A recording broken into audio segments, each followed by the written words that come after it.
श्रीसूर्याय नमः। अथ श्री सूर्यकवचम्। श्रीसूर्य उवाच शाम्ब शाम्ब महाबाहो शृणु मे कवचं शुभं त्रैलोक्यमङ्गलं नाम कवचं परमाद्भुतम्। यज्ञात्वा मन्त्रवित् सम्यक् फलं प्राप्नोति निश्चितं यद्धृत्वा च महादेवो गणानां धिपो भवत्। पठनात् धारणात् विष्णुः सर्वेषां पालकः सदा एवमिन्द्रादयः सर्वे सर्वैश्चर्यमवाप्नुयुः। कवचस्य ऋषिर्ब्रह्मा छन्दोनुष्टुबुदाहृतः श्रीसूर्यो देवताच्चात्र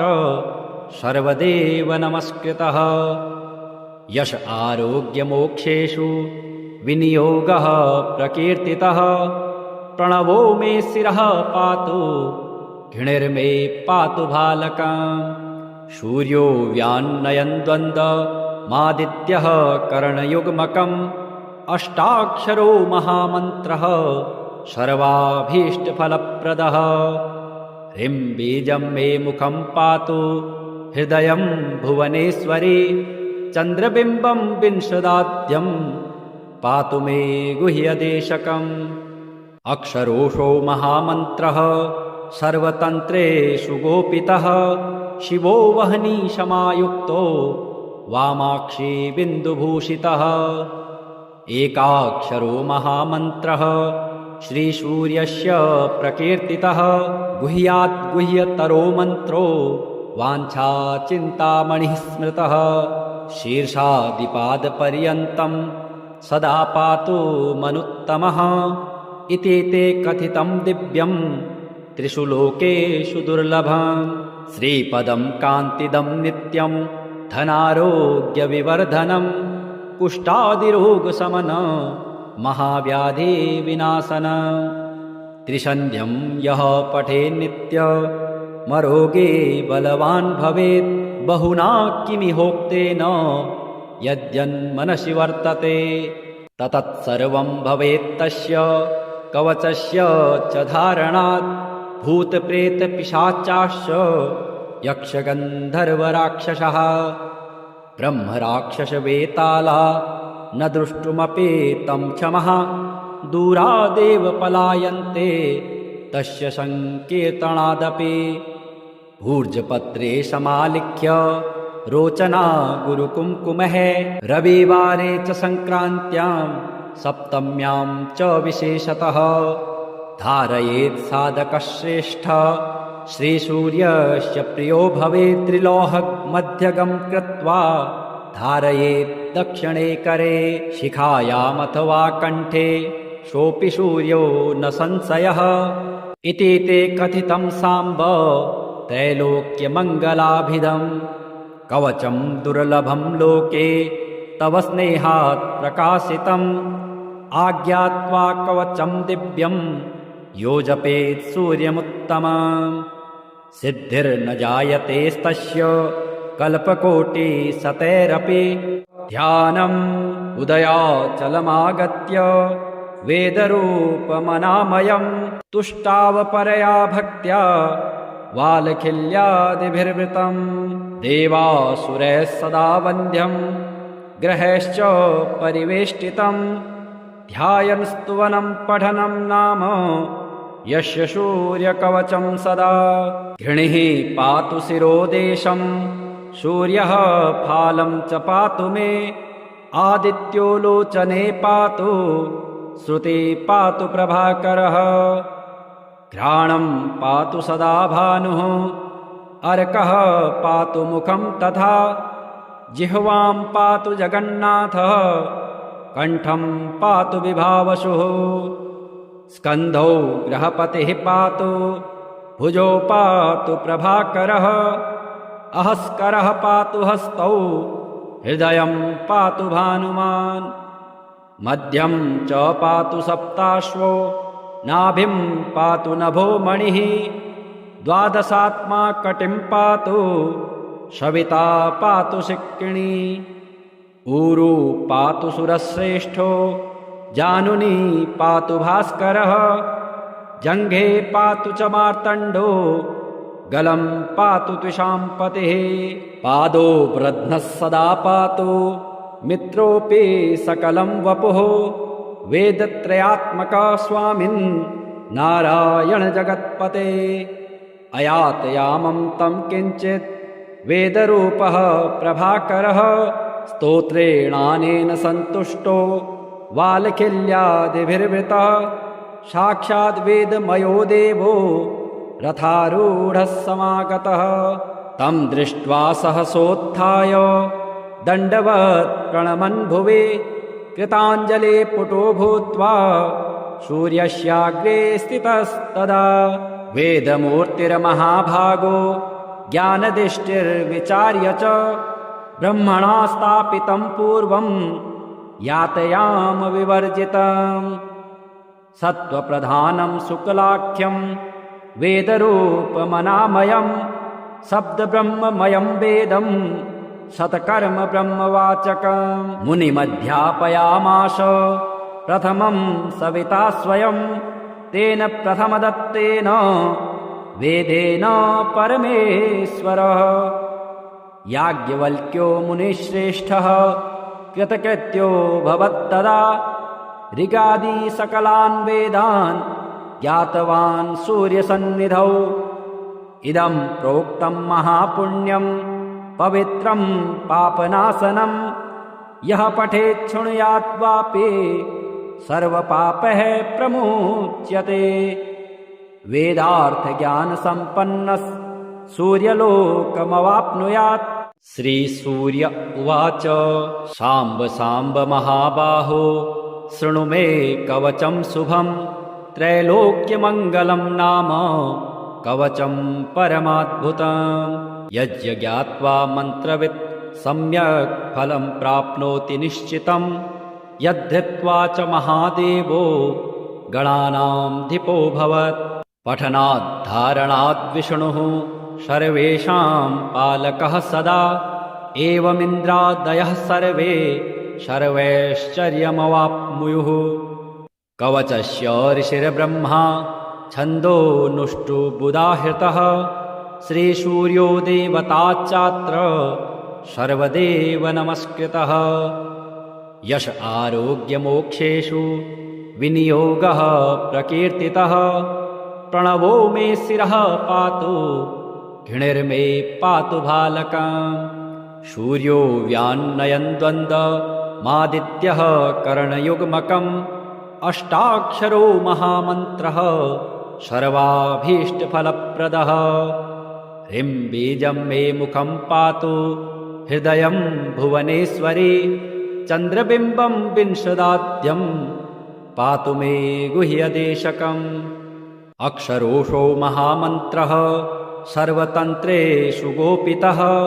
शिवो वह्निशमायुक्तो वामाक्षी बिन्दुभूषितः एकाक्षरो महामन्त्रः श्रीसूर्यस्य प्रकीर्तितः गुह्यात् गुह्यतरो मन्त्रो वाञ्छाचिन्तामणिः स्मृतः शीर्षादिपादपर्यन्तं सदा पातु मनुत्तमः इति ते कथितं दिव्यं त्रिषु लोकेषु दुर्लभम् श्रीपदं कान्तिदं नित्यं धनारोग्यविवर्धनं कुष्ठादिरोगशमन महाव्याधिविनाशन त्रिसन्ध्यं यः पठेन्नित्यमरोगे बलवान् भवेत् बहुना किमिहोक्तेन यद्यन्मनसि वर्तते ततत्सर्वं भवेत्तस्य कवचस्य च धारणात् भूतप्रेतपिशाचाश्च यक्षगन्धर्वराक्षसः ब्रह्मराक्षसवेताला न द्रष्टुमपि तं क्षमः दूरादेव पलायन्ते तस्य सङ्कीर्तनादपि भूर्जपत्रे समालिख्य रोचना गुरुकुङ्कुमः रविवारे च सङ्क्रान्त्यां सप्तम्यां च विशेषतः धारयेत् साधकश्रेष्ठ श्रीसूर्यस्य प्रियो भवेत् त्रिलोहमध्यगं कृत्वा धारयेत् दक्षिणे करे शिखायामथवा कण्ठे सोऽपि सूर्यो न संशयः इति ते कथितं साम्ब त्रैलोक्यमङ्गलाभिधम् कवचं दुर्लभं लोके तव स्नेहात् प्रकाशितम् आज्ञात्वा कवचं दिव्यं यो जपेत् सूर्यमुत्तमम् सिद्धिर्न जायतेस्तस्य कल्पकोटिशतैरपि ध्यानम् उदयाचलमागत्य वेदरूपमनामयम् तुष्टावपरया भक्त्या वालखिल्यादिभिर्वृतम् देवासुरैः सदा वन्द्यम् ग्रहैश्च परिवेष्टितम् ध्यायन् स्तुवनं पठनं नाम यस्य सूर्यकवचं सदा घृणिः पातु शिरोदेशं सूर्यः फालं च पातु मे आदित्यो लोचने पातु श्रुति पातु प्रभाकरः घ्राणं पातु सदा भानुः अर्कः पातु मुखं तथा जिह्वां पातु जगन्नाथः कण्ठं पातु विभावसुः स्कन्धौ ग्रहपतिः पातु भुजौ पातु प्रभाकरः अहस्करः पातु हस्तौ हृदयं पातु भानुमान् मध्यं च पातु सप्ताश्वो नाभिं पातु नभो मणिः द्वादशात्मा कटिं पातु सविता पातु शिक्किणी ऊरु पातु सुरश्रेष्ठो जानुनी पातु भास्करः जङ्घे पातु च मार्तण्डो गलं पातु त्विषाम्पतिः पादो वृध्नः सदा पातु मित्रोऽपि सकलं वपुः वेदत्रयात्मका स्वामिन् नारायण जगत्पते अयातयामं तं किञ्चित् वेदरूपः प्रभाकरः स्तोत्रेणानेन सन्तुष्टो वालखिल्यादिभिर्वृतः साक्षाद् वेदमयो देवो रथारूढः समागतः तं दृष्ट्वा सहसोत्थाय दण्डवत् प्रणमन् भुवि कृताञ्जले पुटो भूत्वा सूर्यस्याग्रे स्थितस्तदा वेदमूर्तिर्महाभागो ज्ञानदृष्टिर्विचार्य च ब्रह्मणा स्थापितं पूर्वं यातयाम विवर्जितम् सत्त्वप्रधानं शुक्लाख्यं वेदरूपमनामयं शब्दब्रह्ममयं वेदं शतकर्म ब्रह्मवाचकम् मुनिमध्यापयामास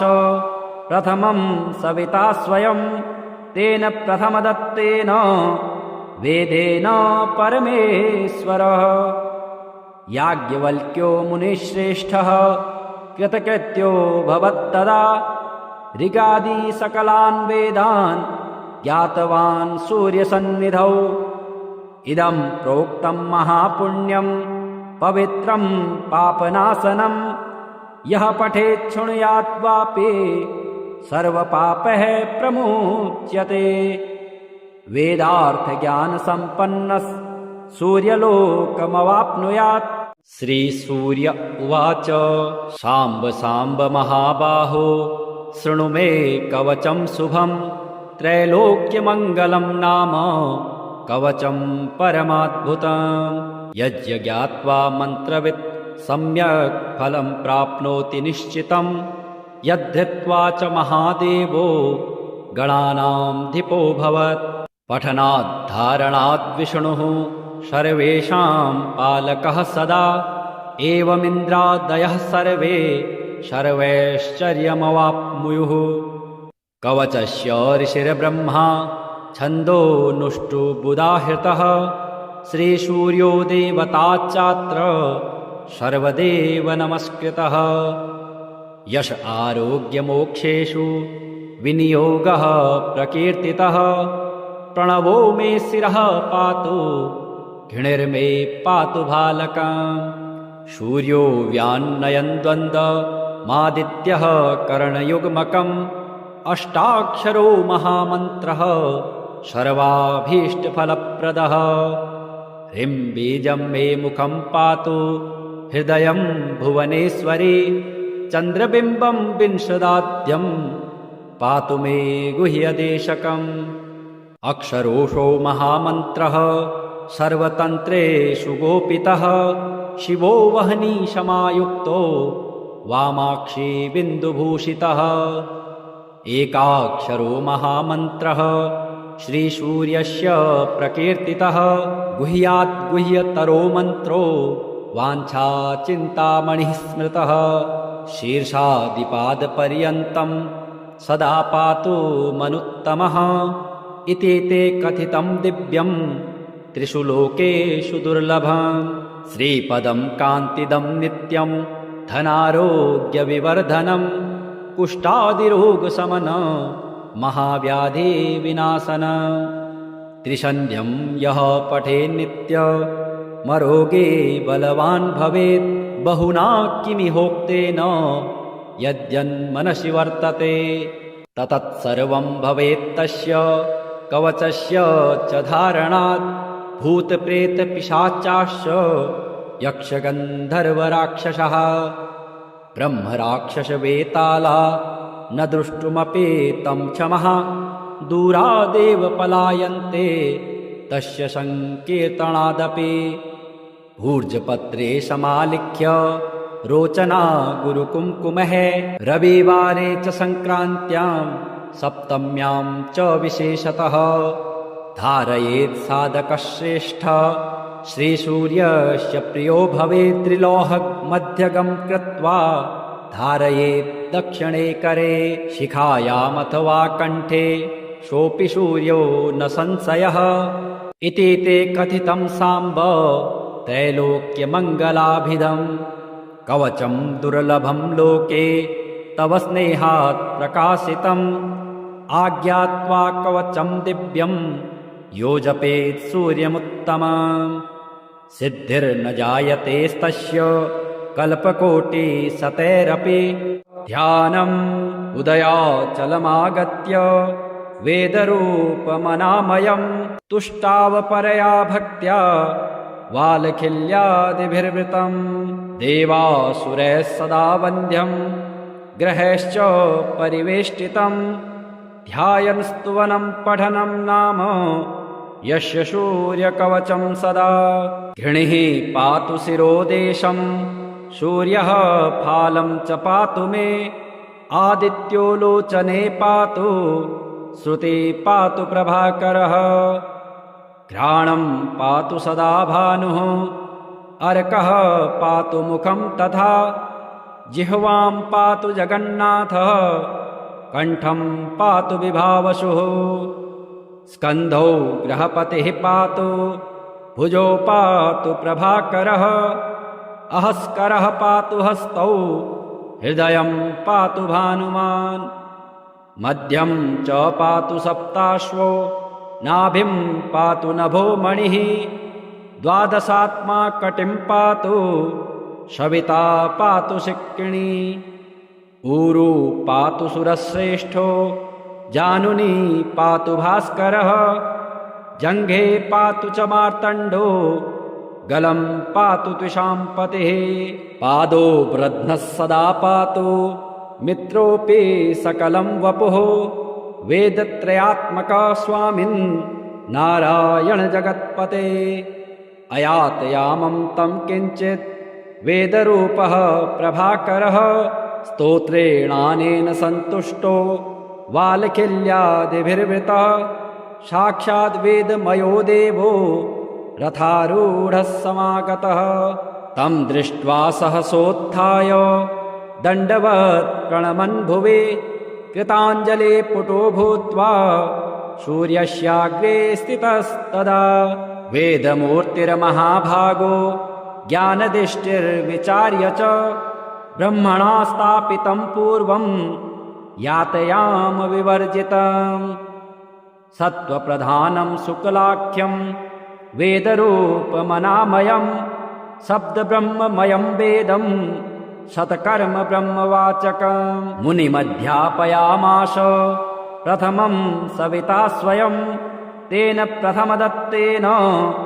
वेदेन परमेश्वरः याज्ञवल्क्यो मुनिश्रेष्ठः कृतकृत्यो भवत्तदा ऋगादि सकलान् वेदान् ज्ञातवान् सूर्यसन्निधौ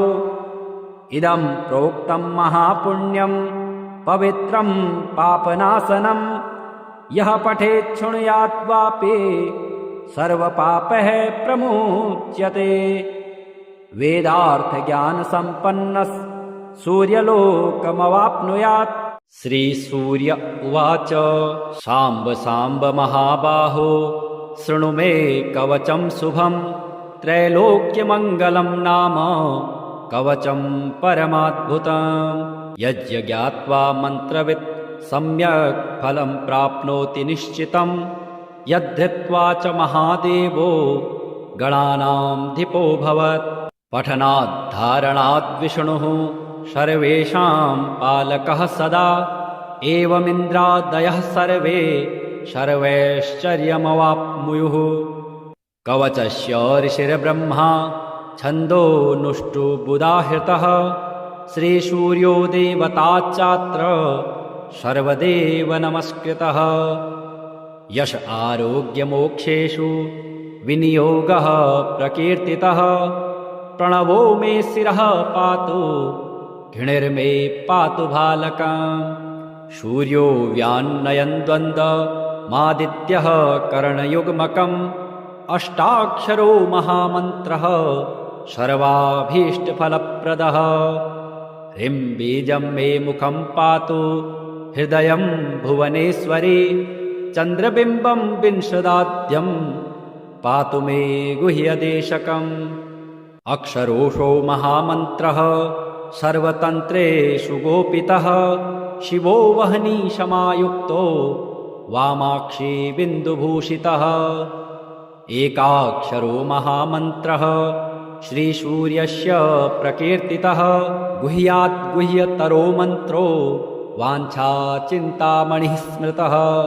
शीर्षादिपादपर्यन्तं सदा पातु मनुत्तमः इति ते कथितं दिव्यं त्रिषु लोकेषु दुर्लभम् श्रीपदं कान्तिदं नित्यं धनारोग्यविवर्धनम्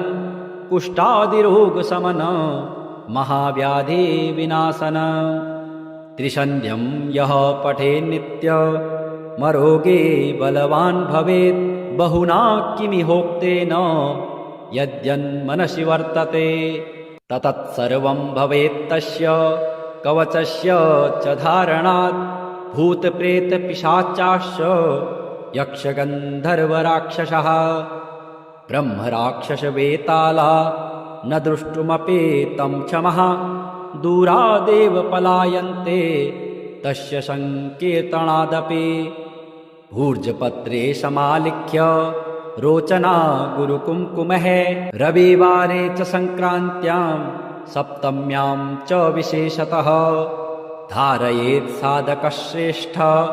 श्रीसूर्यस्य प्रियो भवेत् त्रिलोहमध्यगं कृत्वा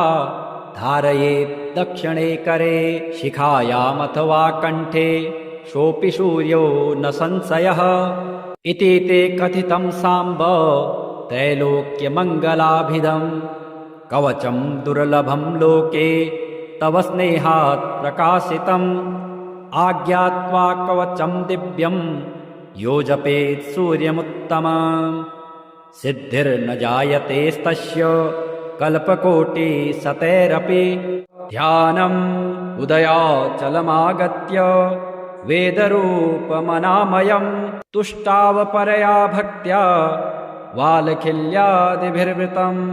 देवासुरैः सदा वन्द्यम् ग्रहैश्च परिवेष्टितम् ध्यायन् स्तुवनं पठनं नाम यस्य सूर्यकवचं सदा घृणिः पातु शिरोदेशं सूर्यः फालं च पातु मे आदित्यो लोचने पातु श्रुति पातु प्रभाकरः घ्राणं पातु सदा भानुः अर्कः पातु मुखं तथा जिह्वां पातु जगन्नाथः कण्ठं पातु विभावसुः स्कन्धौ ग्रहपतिः पातु भुजौ पातु प्रभाकरः अहस्करः पातु हस्तौ हृदयं पातु भानुमान् मध्यं च पातु सप्ताश्वो नाभिं पातु नभो मणिः द्वादशात्मा कटिं पातु सविता पातु शिक्किणी ऊरू पातु सुरश्रेष्ठो जानुनी पातु भास्करः जङ्घे पातु च मार्तण्डो गलं पातु त्विषाम्पतिः पादो वृध्नः सदा पातु मित्रोऽपि सकलं वपुः वेदत्रयात्मका स्वामिन् नारायण जगत्पते अयातयामं तं किञ्चित् वेदरूपः प्रभाकरः स्तोत्रेणानेन सन्तुष्टो वालखिल्यादिभिर्वृतः साक्षाद् वेदमयो देवो रथारूढः समागतः तं दृष्ट्वा सहसोत्थाय दण्डवत् प्रणमन् भुवि कृताञ्जले पुटो भूत्वा सूर्यस्याग्रे स्थितस्तदा वेदमूर्तिर्महाभागो ज्ञानदिष्टिर्विचार्य च ब्रह्मणा स्थापितं पूर्वं यातयाम विवर्जितम् सत्त्वप्रधानं शुक्लाख्यं वेदरूपमनामयं शब्दब्रह्ममयं वेदं शतकर्म ब्रह्मवाचकं मुनिमध्यापयामास प्रथमं सविता स्वयं तेन प्रथमदत्तेन वेदेन परमेश्वरः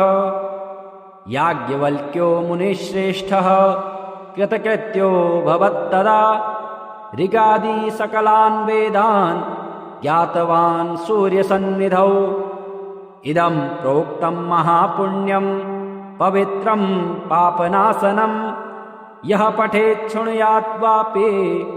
सर्वपापः प्रमुच्यते वेदार्थज्ञानसम्पन्नः सूर्यलोकमवाप्नुयात् श्रीसूर्य उवाच साम्ब साम्ब महाबाहो शृणु मे कवचं शुभं त्रैलोक्यमङ्गलं नाम कवचं परमाद्भुतं यज्ञात्वा मन्त्रवित् सम्यक् फलं प्राप्नोति निश्चितं यद्धृत्वा च महादेवो गणानामधिपो भवत् पठनाद्धारणाद् विष्णुः सर्वेषां पालकः सदा एवमिन्द्रादयः सर्वे सर्वैश्चर्यमवाप्नुयुः कवचस्य ऋषिर्ब्रह्मा छन्दोनुष्टुबुधाहृतः श्रीसूर्यो देवताच्चात्र सर्वदेव नमस्कृतः यश आरोग्यमोक्षेषु विनियोगः प्रकीर्तितः प्रणवो मे शिरः पातु घृणिर्मे पातु भालकम् सूर्यो व्यान्नयन् द्वन्द्वमादित्यः करणयुग्मकम् अष्टाक्षरो महामन्त्रः सर्वाभीष्टफलप्रदः ह्रीं बीजं मे मुखं पातु हृदयं भुवनेश्वरी चन्द्रबिम्बं विंशदाद्यं पातु मे गुह्यदेशकम् अक्षरोषो महामन्त्रः सर्वतन्त्रेषु गोपितः शिवो वह्निशमायुक्तो वामाक्षी बिन्दुभूषितः एकाक्षरो महामन्त्रः श्रीसूर्यस्य प्रकीर्तितः गुह्यात् गुह्यतरो मन्त्रो वाञ्छाचिन्तामणिः स्मृतः शीर्षादिपादपर्यन्तं सदा पातु मनुत्तमः इति ते कथितं दिव्यं त्रिषु लोकेषु दुर्लभम् श्रीपदं कान्तिदं नित्यं धनारोग्यविवर्धनं कुष्ठादिरोगशमन महाव्याधिविनाशन त्रिसन्ध्यं यः पठेन्नित्यमरोगे बलवान् भवेत् बहुना किमिहोक्तेन यद्यन्मनसि वर्तते ततत्सर्वं भवेत्तस्य कवचस्य च धारणात् भूतप्रेतपिशाचाश्च यक्षगन्धर्वराक्षसः ब्रह्मराक्षसवेताला न दृष्टुमपि तं क्षमः दूरादेव पलायन्ते तस्य संकीर्तनादपि ऊर्जपत्रे समालिख्य रोचना गुरुकुङ्कुमः रविवारे च सङ्क्रान्त्यां सप्तम्यां च विशेषतः धारयेत् साधकश्रेष्ठ श्रीसूर्यस्य प्रियो भवेत् त्रिलोहमध्यगं कृत्वा धारयेत् दक्षिणे करे शिखायामथवा कण्ठे सोऽपि सूर्यो न संशयः इति ते कथितं साम्ब त्रैलोक्यमङ्गलाभिधम् कवचं दुर्लभं लोके तव स्नेहात् प्रकाशितम् आज्ञात्वा कवचं दिव्यं यो जपेत् सूर्यमुत्तमम् सिद्धिर्न जायतेस्तस्य कल्पकोटिशतैरपि ध्यानम् उदयाचलमागत्य वेदरूपमनामयम् तुष्टावपरया भक्त्या वालखिल्यादिभिर्वृतम् देवासुरैः सदा वन्द्यम् ग्रहैश्च परिवेष्टितम् ध्यायन् स्तुवनं पठनं नाम यस्य सूर्यकवचं सदा घृणिः पातु शिरोदेशं सूर्यः फालं च पातु मे आदित्यो लोचने पातु श्रुति पातु प्रभाकरः घ्राणं पातु सदा भानुः अर्कः पातु मुखं तथा जिह्वां पातु जगन्नाथः कण्ठं पातु विभावसुः स्कन्धौ ग्रहपतिः पातु भुजौ पातु प्रभाकरः अहस्करः पातु हस्तौ हृदयं पातु भानुमान् मध्यं च पातु सप्ताश्वो नाभिं पातु नभो मणिः द्वादशात्मा कटिं पातु सविता पातु शिक्किणी ऊरू पातु सुरश्रेष्ठो जानुनी पातु भास्करः जङ्घे पातु च मार्तण्डो गलं पातु त्विषाम्पतिः पादो वृध्नः सदा पातु मित्रोऽपि सकलं वपुः वेदत्रयात्मका स्वामिन् नारायण जगत्पते अयातयामं तं किञ्चित् वेदरूपः प्रभाकरः स्तोत्रेणानेन सन्तुष्टो वालखिल्यादिभिर्वृतः साक्षाद् वेदमयो देवो रथारूढः समागतः तं दृष्ट्वा सहसोत्थाय दण्डवत् प्रणमन् भुवि कृताञ्जले पुटो भूत्वा सूर्यस्याग्रे स्थितस्तदा वेदमूर्तिर्महाभागो ज्ञानदृष्टिर्विचार्य च ब्रह्मणा स्थापितं पूर्वं यातयाम विवर्जितम् सत्त्वप्रधानं शुक्लाख्यं वेदरूपमनामयं शब्दब्रह्ममयं वेदं शतकर्म ब्रह्मवाचकम् मुनिमध्यापयामास प्रथमं सविता स्वयं तेन प्रथमदत्तेन वेदेन परमेश्वरः याज्ञवल्क्यो मुनिश्रेष्ठः कृतकृत्यो भवत्तदा ऋगादि सकलान् वेदान् ज्ञातवान् सूर्यसन्निधौ इदं प्रोक्तं महापुण्यं पवित्रं पापनाशनं यः पठेत् शृणुयात् वापि सर्वपापैः प्रमुच्यते वेदार्थज्ञानसम्पन्नः सूर्यलोकमवाप्नुयात्